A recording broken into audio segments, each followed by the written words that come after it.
Hello dear students. तो आज हम लोग फिर से यूपी बोर्ड क्लास 12th का ये 7वां वीडियो लेके हम आपके लिए आए हैं। इस वीडियो में हम आपसे डिस्कस करेंगे आवेशन की जो विधियां हैं, उन विधियों के बारे में आज डिटेल में बातचीत की जाएगी। उसके बाद जो ये तीनों विधियां हैं उन्हीं से रिलेटेड कुछ क्वेश्चंस भी यदि समय मिलता है तो हम आपको वो क्वेश्चन भी प्रोवाइड कराएंगे। ठीक है, तो आइए आज का सेशन स्टार्ट करते हैं। इससे पिछले वाले वीडियोज़ में हमने आपसे डिस्कस किया था कि घर्षण स्थिर वैद्युत प्रेरण जो था, इलेक्ट्रोस्टैटिक इंडक्शन के अंतर्गत हमने बातचीत किया था कि जब भी किसी न्यूट्रल बॉडीज़ को, न्यूट्रल बॉडी बोले तो जो निरावेशित या फिर उसके अंदर कोई आवेश तो होगा बट वो चालक होगा। ठीक है, निरावेशित या फिर उदासीन जो चालक होगा उसे हम किसी भी कुचालक पदार्थ जो कि आवेशित होगा, जब उसके साथ उसे लेके आएंगे तो उस पर कैसा या किस प्रकृति का आवेश उत्पन्न होगा उसके बारे में हमने डिस्कस किया था। तो उसी चीज़ को थोड़ा सा क्रम आगे बढ़ाते हुए, उसी को क्रम में आगे बढ़ाते हुए हम ये बातचीत करना चाहते हैं कि स्थिर वैद्युत प्रेरण जो था उसमें कुछ चीज़ें हैं जिन्हें आप नोट करके लिख लीजिएगा। जैसे कि जब हम ये कोई चालक लेके आए थे, गोलीय चालक था ये, जो कि निरावेशित था, या ये आप कह सकते हैं कि उदासीन है। ये चालक कैसा था? उदासीन था। ये उदासीन चालक है। और यहाँ पे हमने कांच की छड़, मान लीजिए पॉजिटिव चार्ज लेके आया था। तो स्थिर वैद्युत प्रेरण के अंतर्गत क्या हुआ था कि इसी के वजह से यहाँ पे निगेटिवली चार्ज आ गए थे और यहाँ पे उतना ही विपरीत प्रकृति का आवेश उत्पन्न हो गया था। तो यदि ये पूछा जाए कि स्थिर वैद्युत प्रेरण के द्वारा जो कोई पदार्थ आप लेके आ रहे हैं जो कि आपका कुचालक है, ये कांच की छड़ है, आवेशित कांच की छड़, आवेशित कांच की छड़। जब इस आवेशित कांच की छड़ को इस उदासीन चालक के पास हम लेके आते हैं तो क्या घटना घटती है? ये कुचालक हत्था है या स्टैंड है। तो इसके पहले वाले सिरे पर इसके विपरीत प्रकृति का आवेश और दूसरे वाले सिरे पर जो चालक आप लेके आ रहे हैं, जो पदार्थ आप लेके आ रहे हैं, उसी प्रकृति का आवेश या इसके विपरीत वाला आवेश यहाँ पे उत्पन्न हो जाएगा। बट इन दोनों का जो परिमाण होगा वो आपस में सेम होगा। तो इस स्थिर वैद्युत प्रेरण के द्वारा हम किन पदार्थों को आवेशित करेंगे उसके बारे में आप नोट करके पॉइंट नंबर 1 लिखिएगा कि इस विधि द्वारा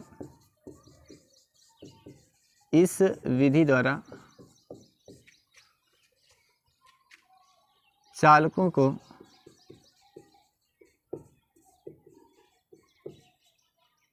आवेशित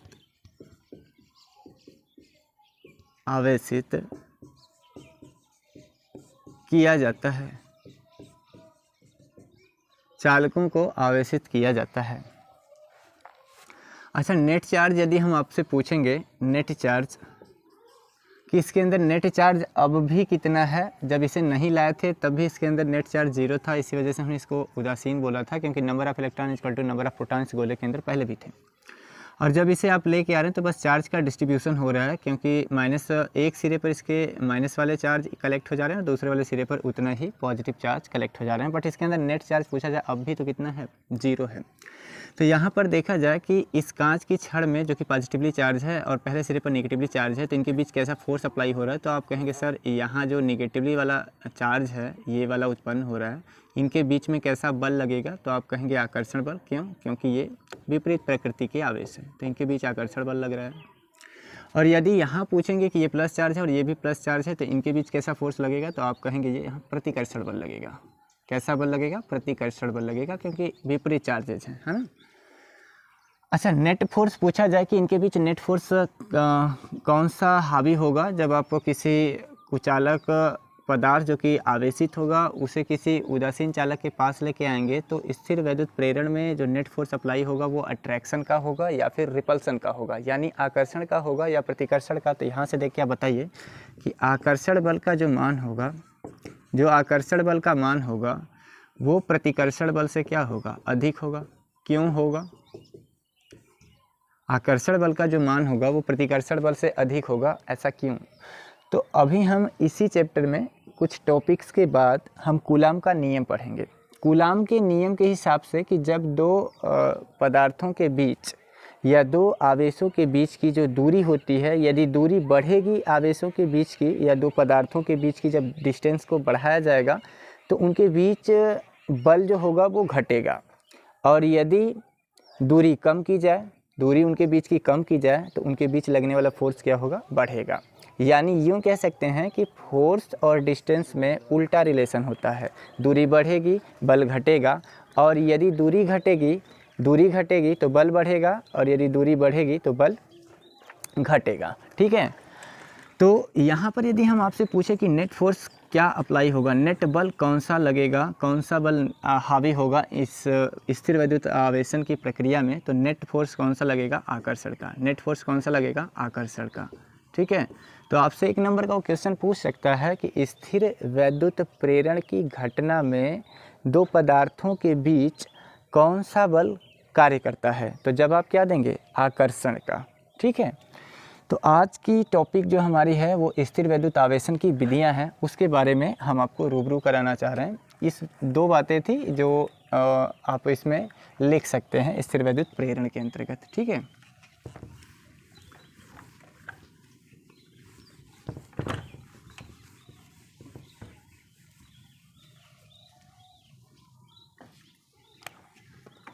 तो यहाँ पे आज की विधियाँ लिखते हैं जो हमें पढ़ना है। स्थिर वैद्युत आवेशन की विधियाँ, methods of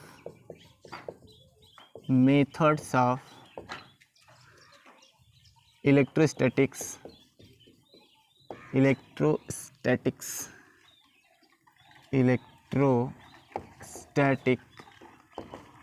charging. Methods of electrostatic charging, स्थिर वैद्युत आवेशन की विधियाँ। इसके अंतर्गत कितनी विधियाँ आती हैं, तो इसके अंतर्गत 3 विधियाँ आती हैं। पहली जो विधि है उसका नाम है घर्षण द्वारा आवेशन, दूसरी विधि है चालन द्वारा आवेशन, और तीसरी विधि आती है प्रेरण द्वारा आवेशन। इन विधियों के बारे में हम आपसे बातचीत करेंगे। उसके बाद हम ये भी देखेंगे इस वीडियो में कि जो घर्षण द्वारा आवेशन विधि होगी उसका कहाँ पे दैनिक जीवन में अनुप्रयोग है और क्या उसके उदाहरण हैं। उसी के बाद हम चालन द्वारा आवेशन के बारे में भी बात करेंगे, और लगे हाथ हम प्रेरण द्वारा आवेशन के बारे में भी बातचीत करेंगे। तो 1 बाय 1 डिस्कस करते हैं। स्थिर वैद्युत आवेशन की कितनी विधियां हैं, तो यहाँ लिख लेंगे इसकी 3 विधियां हैं। इसकी 3 विधियां हैं। इसकी 3 विधियां हैं।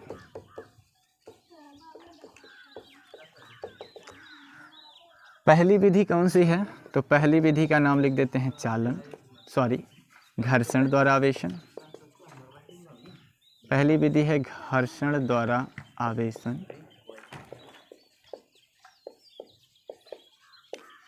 दूसरी विधि का नाम है चालन द्वारा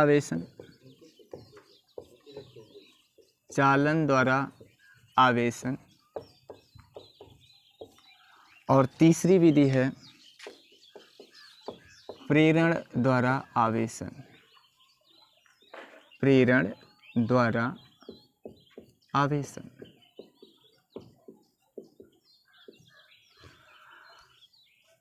ठीक है, घर्षण द्वारा आवेशन, चालन द्वारा आवेशन और प्रेरण द्वारा आवेशन। तो पहली हेडिंग डालेंगे घर्षण द्वारा आवेशन। फर्स्ट ऑफ ऑल हम बातचीत करेंगे चार्जिंग बाय फ्रिक्शन, घर्षण द्वारा आवेशन के बारे में।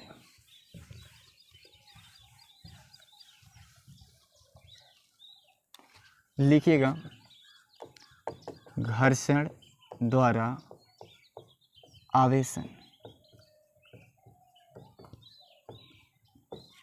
चार्जिंग बाई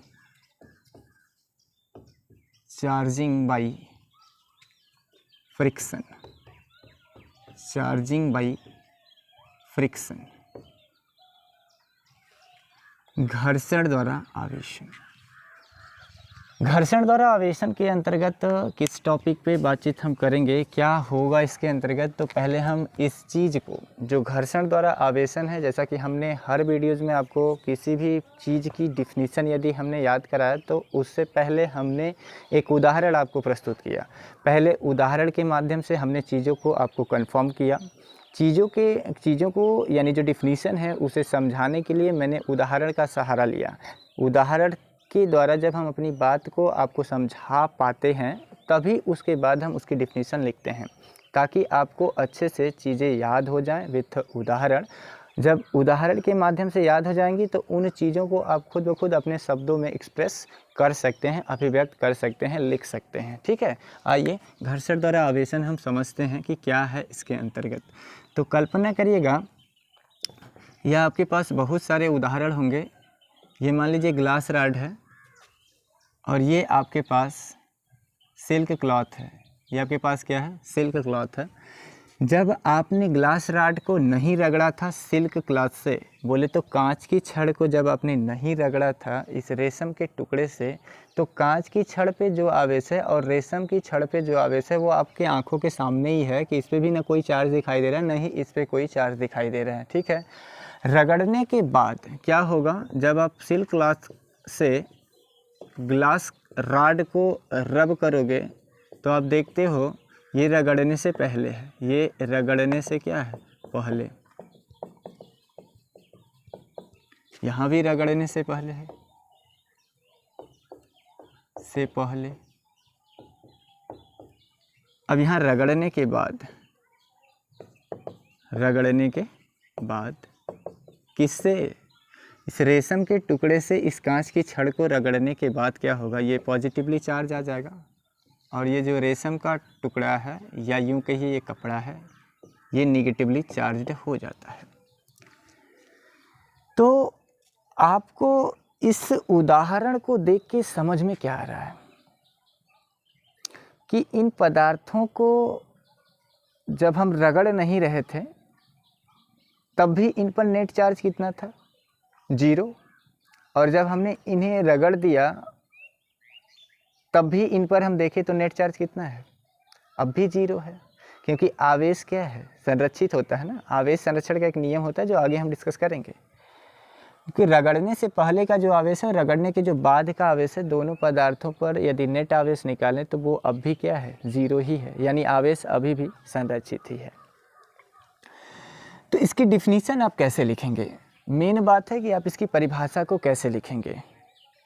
तो केवल परिभाषा लिखना ही ध्येय नहीं होगा आपका, और भी चीज़ें तो समझना है कि केवल बस परिभाषा लिख के निकल लेंगे, फिजिक्स का ज्ञाता हो जाएंगे, परिभाषा लिख लेंगे तो नहीं। चीज़ के बारे में समझिए कि जब दो पदार्थों को हम क्या करते हैं, रगड़ते हैं।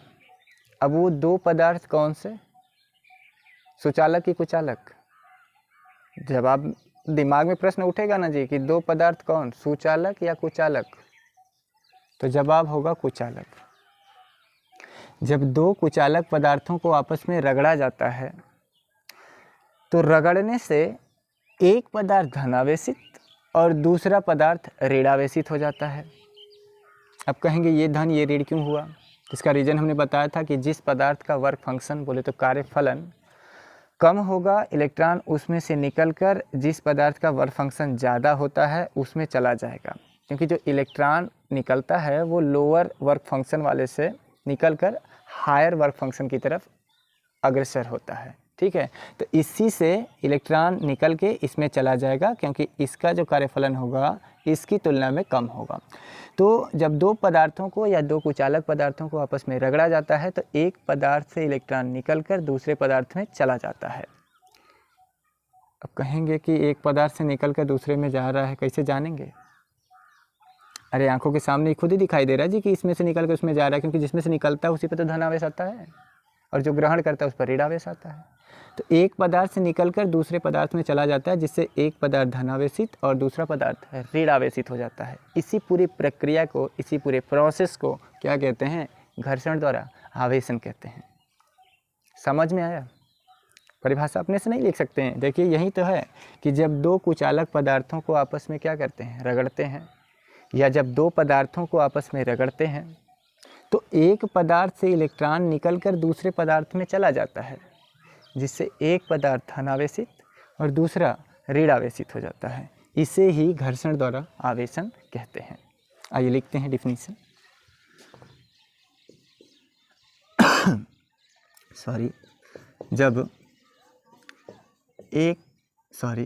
जब दो पदार्थों को आपस में रगड़ा जाता है, जब दो पदार्थों को आपस में रगड़ा जाता है, आपस में रगड़ा जाता है तो एक पदार्थ से इलेक्ट्रॉन निकलकर, या रगड़ा जाता है तो एक पदार्थ धनावेशित और दूसरा ऋणावेशित हो जाता है ना। तो ऐसे लिख सकते हैं, जब दो पदार्थों को आपस में रगड़ा जाता है तो एक पदार्थ से इलेक्ट्रॉन निकलकर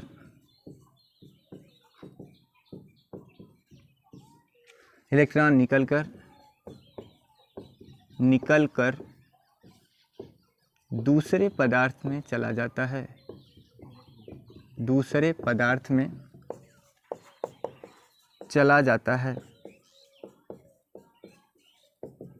जिससे एक पदार्थ धनावेशित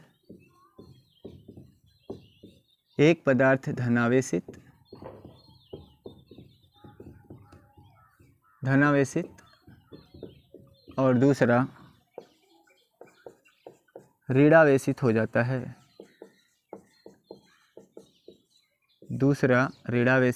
जाता है, इसे ही घर्षण द्वारा आवेशन कहते हैं।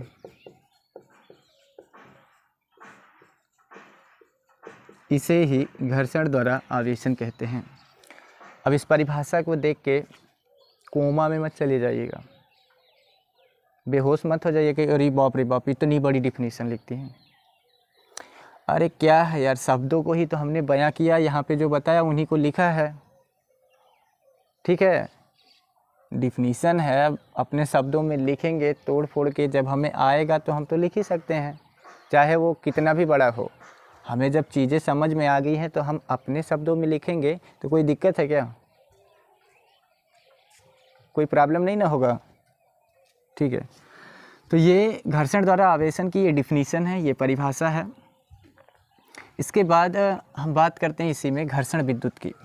इसका उदाहरण यदि आपसे पूछा जाएगा तो ये सब इसके उदाहरण है। बहुत सारे उदाहरण आप देख सकते हैं, जैसे एबोनाइट की छड़ है, उसे फर से रगड़ेंगे तो एबोनाइट की छड़ ऋणावेशित हो जाती है और फर धनावेशित हो जाता है। ऐसे न जाने कितने उदाहरण हैं। ठीक है, तो आप उदाहरण इसके दे सकते हैं और भी। आगे हेडिंग लिखिएगा घर्षण विद्युत।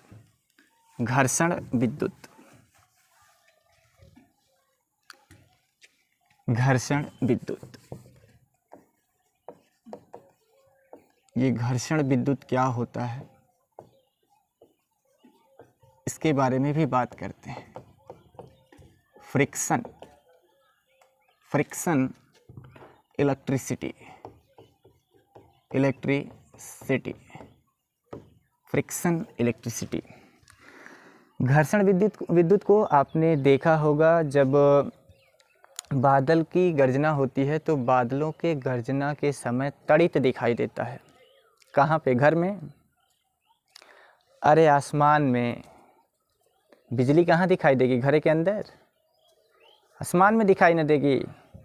इतने महान थोड़े हो गए, ये नहीं पता होगा आपको। ये तो सभी जानते हैं कि बिजली कहाँ दिखाई देगी। भाई बादल गरजेंगे तो बिजली तो आकाश में दिखाई देगी ना, घर में थोड़ा दिखाई देगी। तो घर्षण विद्युत में होता क्या है कि हम दो पदार्थों को आपस में क्या करते हैं, रगड़ते हैं। दो पदार्थों को हम आपस में जब रगड़ते हैं तो घटना क्या घटित होती है कि दो पदार्थों को आपस में रगड़ने से जो विद्युत उत्पन्न होगा, जो क्या उत्पन्न होगा, विद्युत।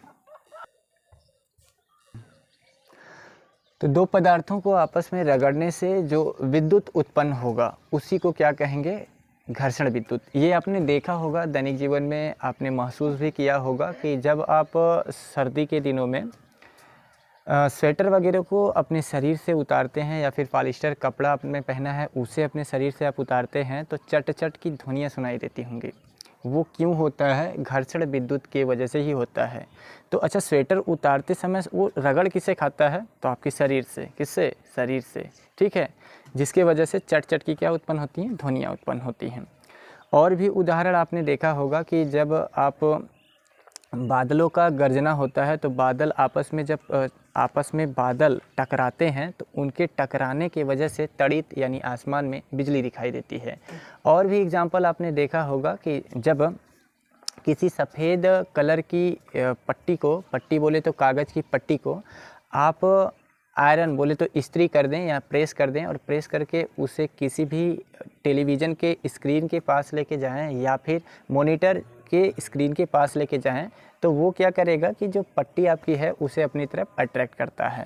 तो ये घर्षण विद्युत के कुछ एप्लीकेशंस हैं, कुछ उदाहरण हैं। और इसके अंतर्गत जो चीज़ें आपको पढ़ना है वो इसकी डिफिनीशन है और इसके उदाहरण पढ़ने हैं और इसका दैनिक जीवन में एप्लीकेशंस यानी अनुप्रयोग कहाँ है उसके बारे में भी पढ़ना है। तो आइए शुरू करते हैं। घर्षण विद्युत, दो पदार्थों को आपस में रगड़ने से, दो पदार्थों को आपस में रगड़ने से उत्पन्न विद्युत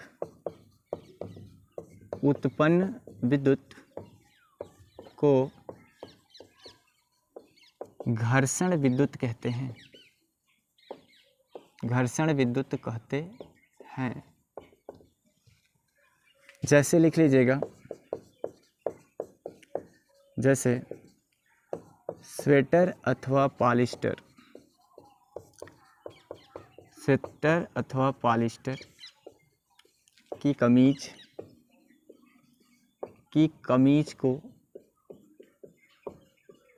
उतारने पर, कहाँ से उतारेंगे, हैंगर पर से नहीं, अपने शरीर से उतारेंगे, ठीक है। कमीज को शरीर लिख देते हैं, शरीर से उतारने पर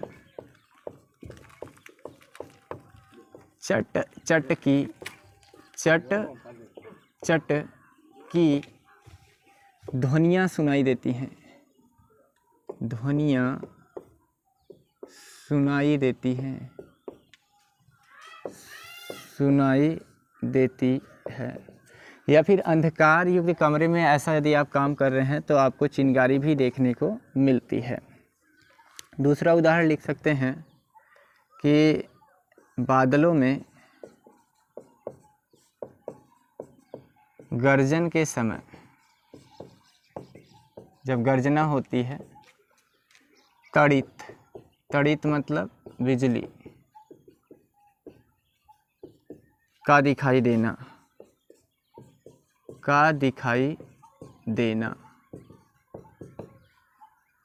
ठीक है।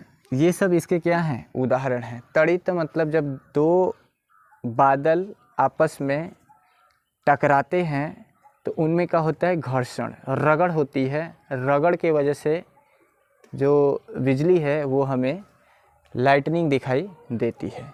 तो ये घर्षण विद्युत के कुछ उदाहरण हैं। इनके और भी कुछ उदाहरण हैं, बट बहुत ज़्यादा उदाहरण लिखने से क्या मतलब, आप चीज़ों को समझ जाएंगे तो खुद ब खुद आपको ये सारी चीज़ें समझ में आ जाएंगी, ठीक है। अगला इसका अनुप्रयोग है, घर्षण विद्युत का अनुप्रयोग, कहाँ पर इसका इस्तेमाल करते हैं दैनिक जीवन में उसके बारे में बातचीत करते हैं।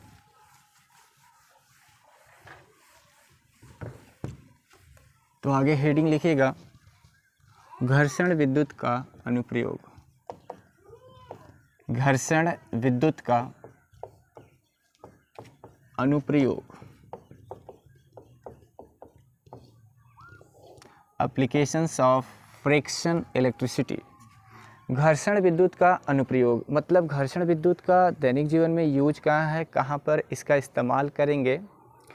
ठीक है, तो इसका इस्तेमाल करते हैं जो आप जिराक्स कराते हैं, जिराक्स कराने जाते हैं ना, किसी भी चीज़ का ज़ेरॉक्स कॉपी निकालते हैं तो उसके पास एक प्रिंटर होता है जिसे इंकजेट प्रिंटर कहते हैं। हालांकि कई तरह के प्रिंटर होते हैं।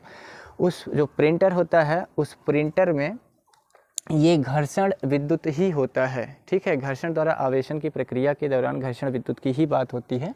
तो वहाँ पे आप लिख सकते हैं इंकजेट प्रिंटर में इसका इस्तेमाल किया जाता है, इंकजेट प्रिंटर। या आप जिराक्स भी लिख सकते हैं। दूसरा spray painting, spray painting. Spray painting का मतलब होता है जब गाड़ियों पर या नई सामग्री होती है उस पर पेंट का छिड़काव किया जाता है तो वहाँ पे घर्षण विद्युत के आधार पर ही किया जाता है। ठीक है, इंकजेट प्रिंटर, स्प्रे पेंटिंग, इन सब चीज़ों पे घर्षण विद्युत का अनुप्रयोग किया जाता है। इसके बाद हम ये जानेंगे कि जो घर्षण विद्युत होगा या घर्षण द्वारा जो आवेशन है उसके द्वारा हम किन पदार्थों को आवेशित करते हैं। इस चीज़ को यदि आपसे पूछा जाए कि हमने दो पदार्थों को तो आपस में रगड़ा ही था, लेकिन जब रगड़ा तो वो दोनों पदार्थ कैसे थे, क्या हम घर्षण द्वारा आवेशन की जो प्रक्रिया है उसमें सुचालकों को भी आवेशित कर सकते हैं इस विधि द्वारा, या फिर केवल और केवल कुचालकों के लिए ही ये विधि अप्लाई होगी। तो जवाब होगा घर्षण द्वारा आवेशन केवल और केवल कुचालकों के लिए ही क्या है, वैलिड है। तो लिखिएगा इस विधि द्वारा केवल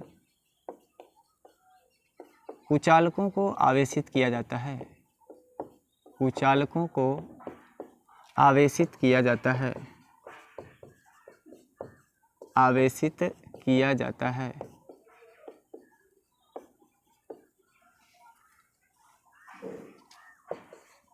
अगला लिख लीजिएगा, घर्षण विद्युत में या घर्षण द्वारा आवेशन, घर्षण द्वारा आवेशन में आवेशन की प्रक्रिया में नेट आवेश, नेट आवेश क्या होता है, शून्य होता है। क्या होता है, शून्य होता है। जिससे किस बात की पुष्टि होती है, तो जिससे वैद्युत आवेश संरक्षण के नियम की क्या होती है, पुष्टि होती है। क्योंकि जब आपने पदार्थों को नहीं रगड़ा था तब भी उन पे जो नेट चार्ज थे वो भी जीरो थे, और जब आपने रगड़ दिया तब भी यदि देखा जाए उन पे नेट चार्ज निकाला जाए तो भी कितना है, जीरो ही है। तो घर्षण विद्युत घर्षण द्वारा आवेशन की प्रक्रिया में नेट चार्ज यदि पूछा जाए पदार्थों पे तो जीरो ही होता है। तो ये कुछ पॉइंट थी घर्षण द्वारा आवेशन के अंतर्गत। अगली टाइप में हम बात करेंगे कि चालन द्वारा आवेशन क्या होता है।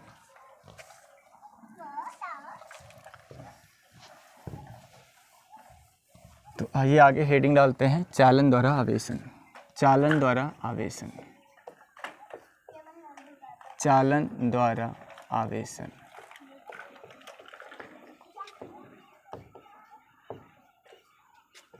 Charging by friction, charging by conduction, charging by conduction. चालन द्वारा आवेशन, चालन द्वारा आवेशन के अंतर्गत कैसे पदार्थों को हम आवेशित करते हैं। तो चालन द्वारा आवेशन के अंतर्गत हम सुचालक पदार्थों को आवेशित करते हैं। ये विधि केवल और केवल सुचालक पदार्थों के लिए वैलिड है, न कि कुचालक पदार्थों के लिए। इसमें क्या करते हैं कि वहाँ पे घर्षण वाले विधि में हमने दो पदार्थों को आपस में रगड़ा था, बट यहाँ पे हम रगड़ेंगे नहीं, बट उसे टच करेंगे। खाली क्या करेंगे, एक वस्तु को दूसरी वस्तु से क्या करेंगे, स्पर्श कराएंगे, केवल छुआ देंगे उसे। ठीक है, रगड़ेंगे नहीं इसमें। तो पहले इसे उदाहरण के माध्यम से समझते हैं, फिर हम आपको इसकी डिफिनीशन लिखेंगे। तो कल्पना करिए ये धातु का कोई गोला है और ये कुचालक स्टैंड पे खड़ा है। कुचालक स्टैंड पर इसीलिए ताकि इस पर यदि कोई चार्ज आए तो वो अर्थ में न चला जाए और ये बॉडी न्यूट्रल ना हो जाए, इसीलिए स्टैंड कैसा है, कुचालक। ये कोई धातु का क्या है, गोला है, धातु का गोला, जो कि क्या है, भाई धातुएं क्या होती हैं, चालक होती है ना। और इस धातु के गोले को मान लीजिए हम एबोनाइट की राड लेके आते हैं। एबोनाइट की राड पर कैसा चार्ज होता? एबोनाइट की राड पर नेगेटिवली चार्ज्ड होता है जब इसे हम किससे रगड़ देते हैं? फर्श से। तो एबोनाइट की राड लेके आएंगे और इस एबोनाइट की राड को हम टच करा देंगे किससे? तो ये जो हमारे पास धातु का गोला है, इस धातु के गोले से हम एबोनाइट की राड को टच करा देंगे। जब एबोनाइट की राड को हम इससे टच कराएंगे तो घटना क्या घटित होगी उसके बारे में सोचिए। ये इससे टच है, इसे मानिए ये इसको छू रहा है, ठीक है। तो अब खुद ब खुद सोचिए कि इसके अंदर पहले से ही ये धातु का जो गोला है जिसे हमने चालक बोला है, ये क्या है?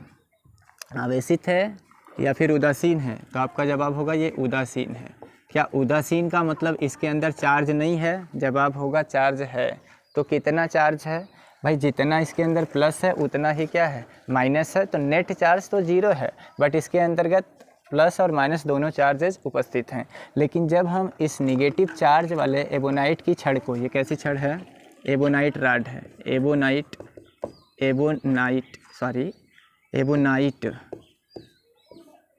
की छड़, एबोनाइट की छड़। तो इस एबोनाइट की छड़ को जब हम इस चालक के पास लेके आएंगे तो इसके अंदर जितने भी प्लस चार्ज होंगे और माइनस चार्ज होंगे, तो घटना क्या घटेगी कि प्लस और माइनस तो इसके अंदर मौजूद होंगे, लेकिन जब हम इस एबोनाइट की छड़ को इससे स्पर्श कराएंगे तो इसी के कुछ नेगेटिव चार्ज इसके अंदर प्रवेश कर जाएंगे। और जब इसके अंदर नेगेटिव चार्ज इंटर्ड कर जाएंगे तो इसके अंदर जो प्लस वाले चार्ज होंगे उसे क्या करेंगे? ये न्यूट्रल कर देंगे, समाप्त कर देंगे। बात नहीं समझ पा रहे हो? समझो, ऐसे माइनस प्लस सब ना होगा इसके अंदर जी।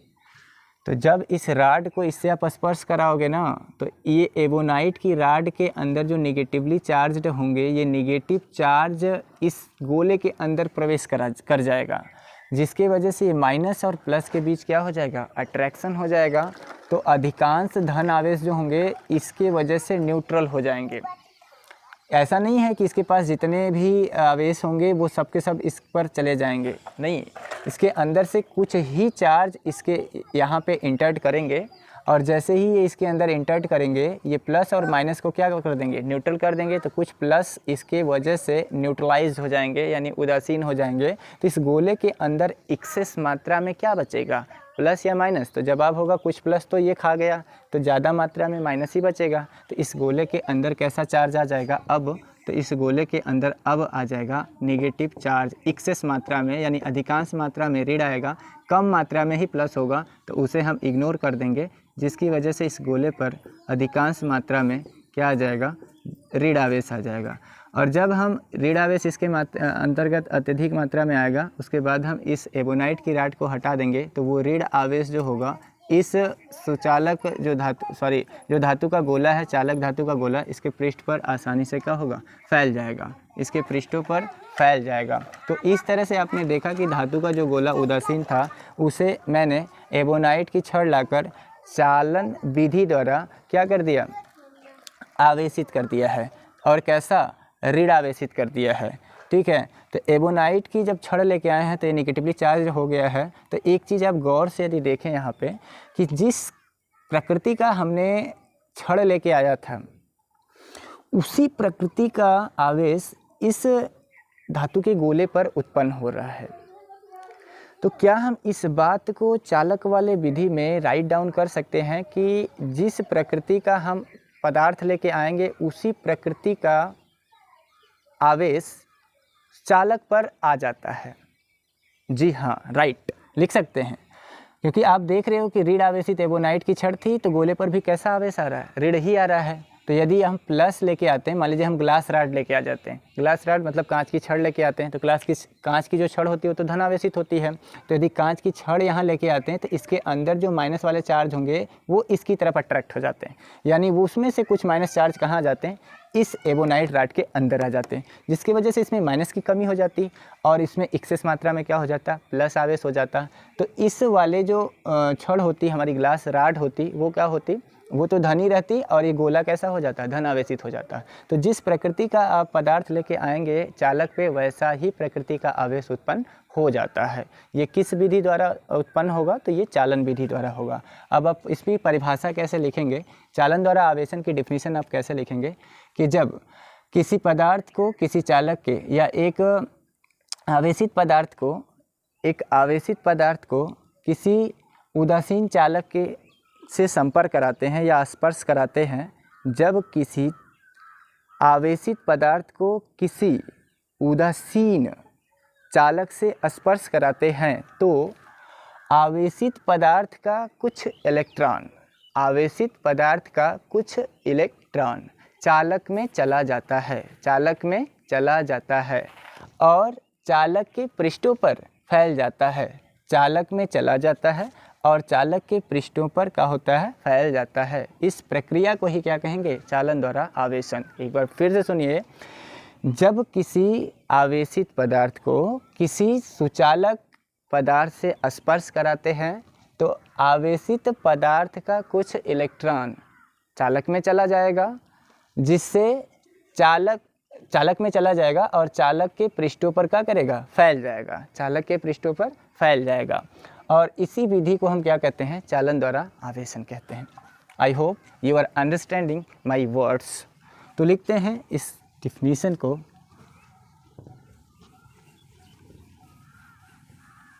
लिखिए, परिभाषा लिखिएगा इसकी।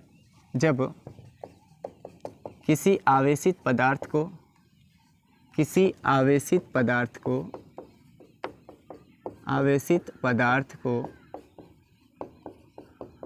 चालक से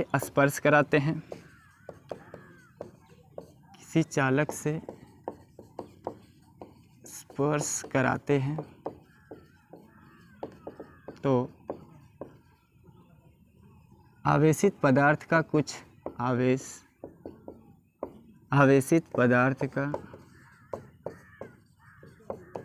आवेश कहाँ चला जाएगा, चालक में चला जाता है।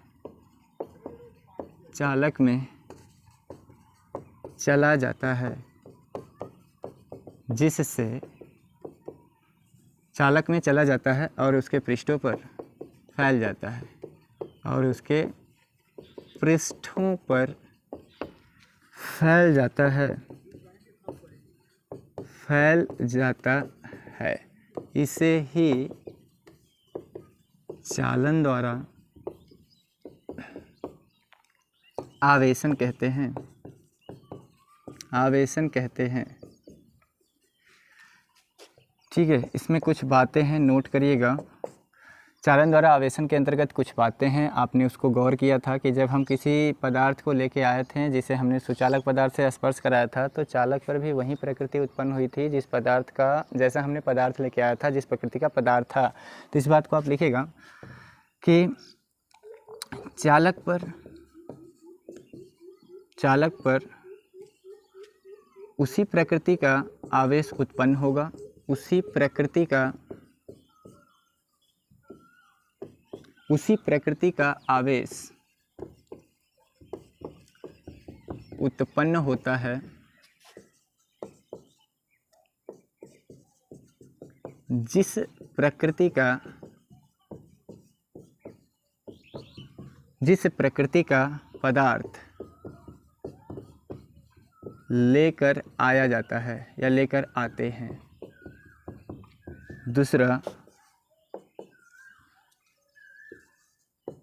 दूसरा बात लिखेगा इसके अंतर्गत कि इस विधि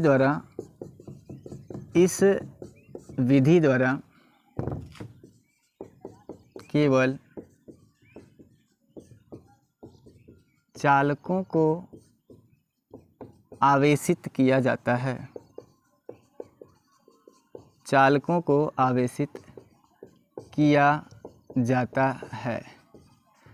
कुचालकों को हम चालन विधि द्वारा आवेशित नहीं कर सकते हैं। ठीक है, तो जो तीसरी विधि है इसकी, प्रेरण द्वारा आवेशन, उसे हम नेक्स्ट वीडियो में आपको कवर करेंगे क्योंकि वीडियो थोड़ा लंबा हो जा रहा है।